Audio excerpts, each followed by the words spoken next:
Hi అండి, అందరికీ నమస్కారం. Welcome to my channel. ఇప్పుడేంది వార్త ఘోర విషాదం. 12 మంది కన్నుమూతండి. 400 మందికి పైగా పరిస్థితి విషయము. సో ఎక్కడ ఏంటనే పూర్తి వివరాలు ఈ వీడియోలో ఉన్నాయి. వీడియోని ఎక్కడికైనా స్కిప్ చేయకుండా చివరి దాకా చూడండి. ఫ్రెండ్స్, ఇక విషయానికి వచ్చినట్లయితే కేరళలో దిగ్భ్రాంతికర సంఘటన అయితే చోటు చేసుకుందండి. కొండ చర్యలు విరిగి పడిన ఘటనలో పలు గ్రామాలు చిక్కుకుపోయాయండి. ఇక బాహ్య ప్రపంచంతోనే సంబంధాలు పూర్తిగా తెగిపోయాయన్నమాట. బురద ప్రవాహంలో ఆయా గ్రామాలను ముంచెత్తింది. ఈ దుర్ఘటనలో ఇప్పటి వరకు 12 మంది మరణించగా 400 మందికి పైగా ఎక్కడికక్కడ చిక్కుకొని ఉండిపోయారు. వైనాడ్ జిల్లాలో ఈ తెల్లవారుజామున ఈ ఉదంతం సంభవించింది. కేరళలో కొద్ది రోజులుగా ఏకధాటిగా అతి భారీ వర్షాలు కురుస్తున్న విషయం తెలిసిందే.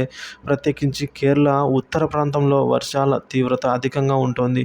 చెరువులు, కుంటలు, కాలువలు పొంగి పొర్లుతున్నాయి.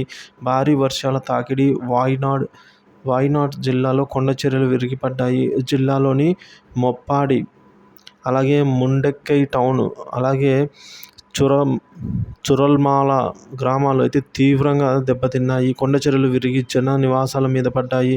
అదే సమయంలో బురద ప్రవాహంగా ఆయా గ్రామాలను ముంచెత్తింది. ఇక అర్ధరాత్రి దాటిన తర్వాత 1 గంటకు తొలి ఘటన సంభవించింది.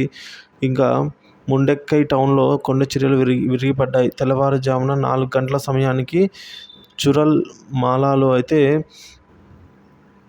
మరో రెండో ప్రమాదం చోటు చేసుకుంది. ఇక చురల్మాలలో గల ప్రభుత్వ పాఠశాలలో ఏర్పాటు చేసిన తాత్కాలిక శిబిరంలో ఉన్న వాళ్ళు ప్రమాదానికి గురయ్యారు. చుట్టుపక్కల ఉన్న నివాసాలు దెబ్బతిన్నాయి. కోజికోడ్ జిల్లా వనిమాల్ గ్రామ పంచాయతీ పరిధిలో విలంఘాద్ వద్ద అయితే కొండ చర్యలు విరిగిపడ్డాయి. ఆ ఘటనలో ఇప్పటివరకు 12 మంది మరణించగా పలువురు గల్లంతయ్యారు. మొత్తానికి 400 మందికి పైగా అక్కడే చిక్కిపోయారు.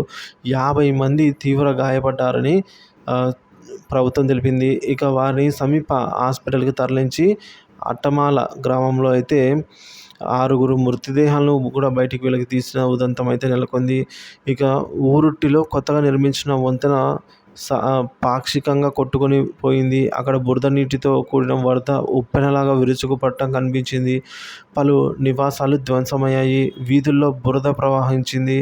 కార్లు, జీపులు సైతం కొట్టుకొని పోయే ప్రమాదం అది. బురద ప్రవాహం తీవ్రత ఏ స్థాయిలో ఉందో ఇక దీన్ని చూసి అర్థం చేసుకోవచ్చు.